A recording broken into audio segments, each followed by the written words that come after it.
Hey ya, sassy crew! Monster Hunter Stories 3 is right around the corner, and I am so freaking excited! The hype around the demo and the game itself is huge, and honestly, it's very well deserved. Just from the demo, trailers, and the reviews, you can tell that this game is going to be something special. And what better way to pass the time until the game releases than to just gush about it and its improvements compared to the other two games? Don't worry about any spoilers, since this is not a review. I don't have an early release copy, so I'll be just as surprised as you guys once the game comes out. Remember, if you like this video, you can help me out via likes, comments, and hypes. Hypes are mobile only. Now then, let's get into the video. Oh my gosh, in the demo we experienced such a small fraction of the story, and yet I already know that this is going to be a story to be remembered. Seriously, this whole narrative and how it is being presented just screams masterpiece. Right from the start, it shows us the main mystery of the crystal encroachment and boasts with its superb voice acting, animation, and world building. I was instantly hooked by what could have caused this phenomenon and what it will do to this world. Also, at the start, I find it really interesting that they are wearing some sort of protective masks when they went into that area. But at the same time, the queen also took it off, and when we, the player, visit one, we also don't wear it. Well, I'll have to see if something was up with that, or if the egg area is just a safe one surrounded by dangerous dust. It's really cool that they address the environmental as well as the political impact of this crystal phenomenon. Yup, we are getting straight into kingdom versus kingdom politics. With it, the story also tackles the morals of a kept promise versus maintaining a stable basis of life for their own people. Thanks to Eleanor joining us very early on, the game depicts not just the struggles of one side.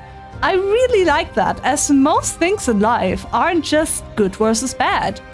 There's a complexity in almost everything, and as a massive Xenoblade enjoyer, I love my complexity in stories and characters. With how the kingdoms are already in a very tense state in the demo, we know that there are going to be some very interesting events. I mean, this would have been the climax or middle point of the previous games. What I also like is how the story goes into a more mature direction. Sure, stories 1 and 2 already had their mature moments, but in 3, it's even more! And that doesn't mean that it's just a dark and gritty story. No, it appears that they can balance out the parts really well. One time, it's just a banter between friends.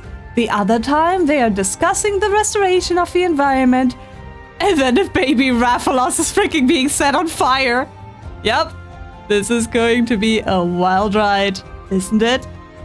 But in order for a game or a story to really hook me, it also needs characters that I'm interested in.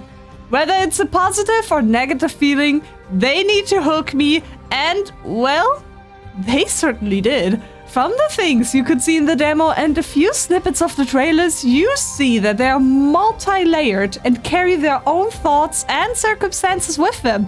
And I am sure we are going to see even more in the full game.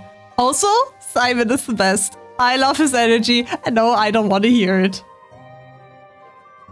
So, we got interesting characters and an already promising story. And on top of that, the animation and the camera work during the cutscenes is just, wow, I don't know what to say. These look better than the pre-rendered cutscenes of just a few years ago. These cinematic angles they take are incredible, and I love how they use them to either convey the emotions of a character or to make you, the player, feel something.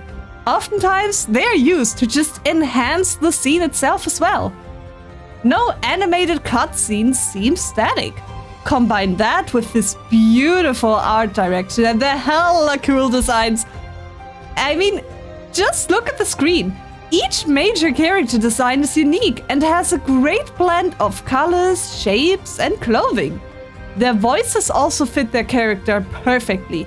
On top of that comes the background music during cutscenes, which amplifies the setting and situation. The result of these many different things is an immersive story that just hooks you and makes you care about the characters. And the battle music.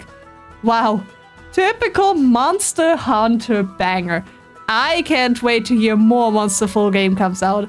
What I also really like is that they enhance the kinship animations for already existing monsters. They didn't have to go that hard on the animations, and yet they did. And I appreciate it so much. The core of Monster Hunter Stories combat is still present. However, they did change it up a little. And while they aren't drastic on paper, they do change how the overall flow and feeling of combat works. The new stamina bar is fantastic. Now I don't have to worry about lost kinship just because I wanted to order my monster to do a more successful move or to use a move myself. In the previous story installments, I rarely used the move, since that would just eat away at highly important kinship. But now, I do it almost every turn.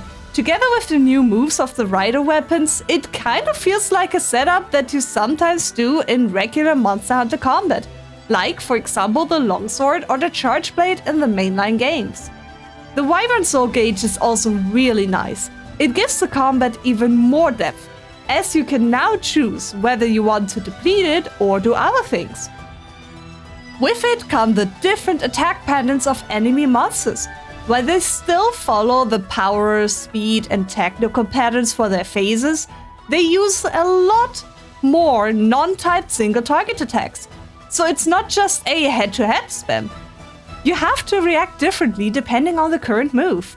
Something else that is highly, and I seriously mean highly appreciated, is the fact that you don't automatically lose the entire battle when your partner loses all their hearts.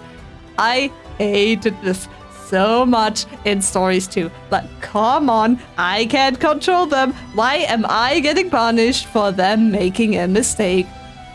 Well, now it's different. They still get knocked out, but only for 2 rounds. The risk stays while the frustration goes. I mean, I beat the freaking Elder Dragon Namiel as a level 10 party. That just shows how complex the combat system can get. In the demo, we are able to explore the entirety of Astoria. And wow, this game looks beautiful and has got many memorable locations. And the thing is, you want to explore them because it's a very easy and convenient thing to do. No more swapping around monsters in a clunky menu. Now you can just hold a button and swap them very quickly while moving even. Together with the instant egg dance, it's just much more fluid than before. The environment itself also doesn't feel generic. There are many different things to discover despite it not being a massive stretched out area. And well, it's even more fun because the game runs beautifully. It's 1080p, 60 FPS on the Ryzen 5 5600X and an RTX 3060. And the best part? No upscaling. It's all native, baby. Monster Hunter Stories 3 is on the track to become one of my favorite games of all time. I loved the previous titles, but this one already beats them in terms of combat, exploration, and animation. The story is very interesting, but you know, the beginning of Stories 1 was also pretty good. Now to see where this story takes us, but from what I have heard in some previews and reviews, we are in for a wild ride. I am so freaking excited. What's your opinion on the demo? And are you just as excited as I am? That's it for this video. Tomorrow is the day. Yeah, you can probably tell that I can't wait anymore. If you enjoyed this video and want to give it a little boost, you can hype it on mobile. It's free. Anyways, thank you really much for watching, guys. And I'll see you guys next time. Bye-bye.